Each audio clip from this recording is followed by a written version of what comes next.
Welcome to an edition of English Literature with me, Sadama. Today we're going to discuss about a poem. So just have a preamble of how we can analyze a poem or how we can handle a poem. So let's be together.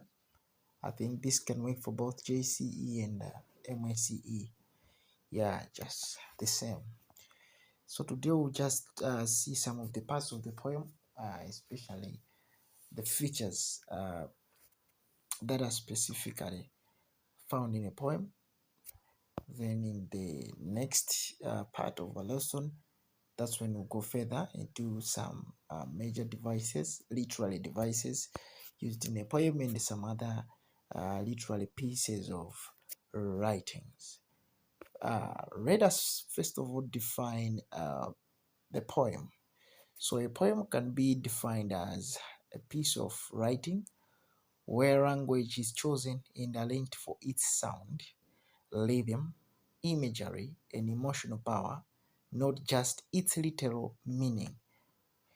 Yeah, so we have to settle here a bit. During your exams, you can never be asked to define a poem, no. But we are doing this because we are in class. We just have to have a clear picture of what a poem is. Now, a poem is considered as a piece of writing where language is chosen and arranged for its sound. So, first of all, you are writing something and you're choosing language to be used in that piece of writing. Then you arrange it for its sound, how people are going to hear it. Then you add a rhythm. A rhythm is the movement of your sound, right? Is it very slow? Is it having a high tempo, right? We're talking about, yes, a tempo, something like that. And the rhythm goes together with a pitch as well. Is it a note? Is it a sad note or something which can make somebody laugh? It is like a music. When you're listening to a song, you find out that there are some songs that when you're listening to them, you cannot understand the message, but the rhythm can make you dance. It means how this song has been arranged, the instruments, how the words have been arranged, can make you shake even though you're not understanding them. Especially, okay, we have songs from South Africa, the likes of Makazi. Yeah, we dance those songs, and we may also sing, but without understanding the message. Just the rhythm can make us feel good, joyful, and cheerful, something like that. So we have a rhythm. Imagery, this is a picture. When we are hearing or listening to the message being delivered from the poem, we can have some images in our mind, right? Images. We have a lot of poems. For example, I can give you this example. We have this poem from May, and here it says, "There is an old woman who swallowed a fly. I wonder why she swallowed a fly.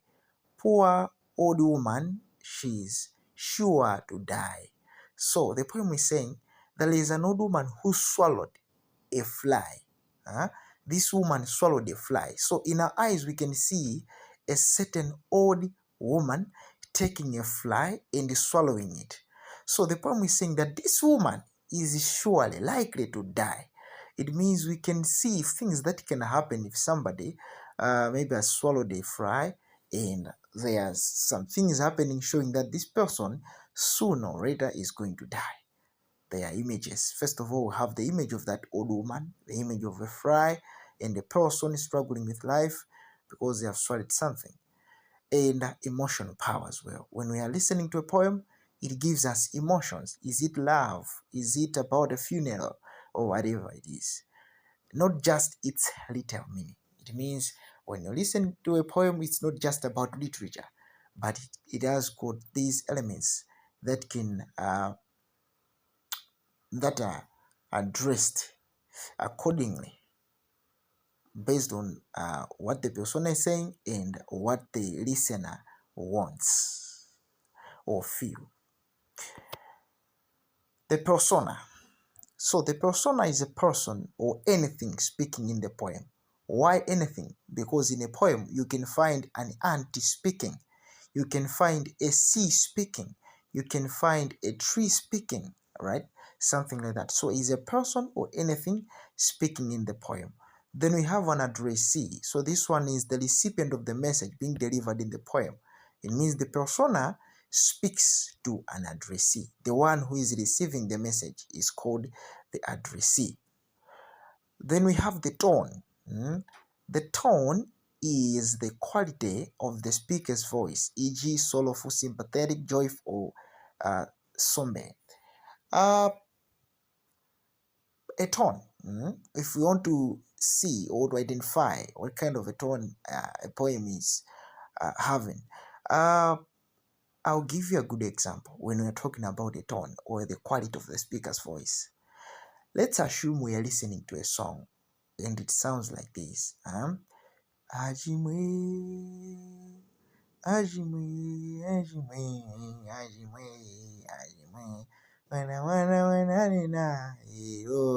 So you can just say that, okay, this song is, people sing this song at a funeral, right? Just because of the tone, right? The quality of the voice. Then we can have a song, ndikazafa inujonde msazalile ndasangalala. How the song is coming will make you dance. That is the tone, right? How the narrator is expressing him or herself, the voice. That is the tone, the quality of the voice. That is the tone. So a tone can be soulful, sympathetic, joyful, somber. We have appreciative and others. Then we have the mood. So the mood is the overall feeling of the audience. For example, happy or sad. The overall feeling. How are you feeling when you're listening to that particular poem? For example, you're watching a movie of Mr. Bean or Charlie Chaplin. You'll be laughing. So why are you laughing? Because Mr. Bean is making you laugh.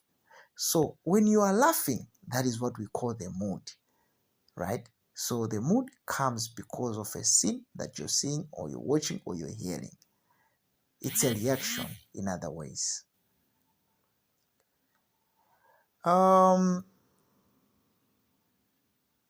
Then we have point of view. Point of view. So a point of view is the perspective from which a story, poem, or piece of writing is told. It answers who is speaking and what they see or know, right? A perspective, an angle which somebody is seeing the story. So the first type of point of view, we have first person point of view.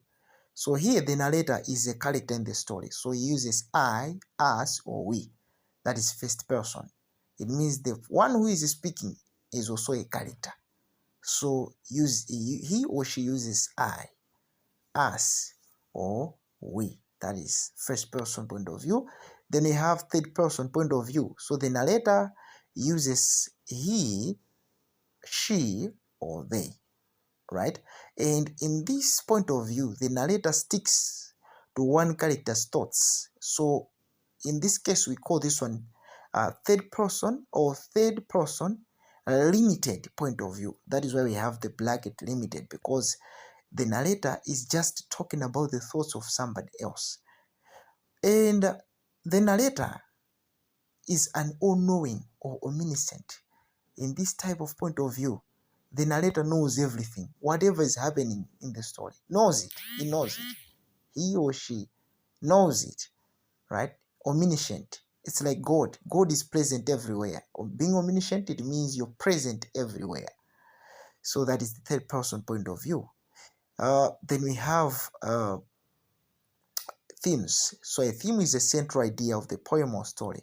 So can be expressed in as nouns, phrases, for example, selfishness, superstition, and male chauvinism. Then we have characterization. So these are behaviors, thoughts, attitudes of the characters in the poem. So these ones are expressed as adjectives, right? They are adjectives in nature. So that is about themes and character and characterization. From there, that marks the end of our today's lesson. So this one will be continued sooner or later. Yes, remember to subscribe to the YouTube channel and of course to follow whatever is happening here. Thank you very much for being there.